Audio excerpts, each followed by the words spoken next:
Hi guys, magandang gabi guys. Ayan guys.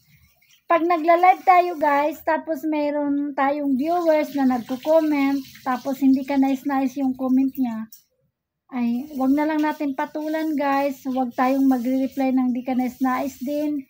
Pagkatapos ng ating live, pwede natin siyang guys, risbakan sa pamamagitan ng i-unfollow natin siya guys. O di ba? No need na magstay pa siya sa ating followers na nakakabigay naman siya ng sa iyo, 'di ba? Kaya tanggalin natin siya, guys. I-unfollow natin yung mga taong ganyan, guys. 'Di ba na nagbibigay ng stress sa atin. O 'di ba, guys? Yun lang, guys. Yun lang yung ko guys sa inyo, guys. I-advise, guys.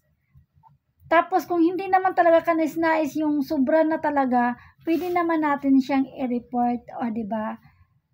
Ganun lang yun, guys. Kasi hindi talaga maiwasan yan na may mga taong babastusin ka sa iyong live or sa comment section. O 'di ba, guys? Wag na lang natin silang patulan.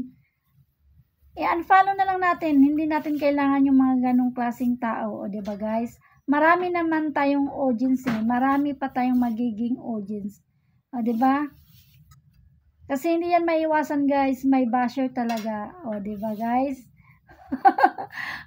At saka, ganun talaga pag sumikat ka, guys. 'Di ba, guys?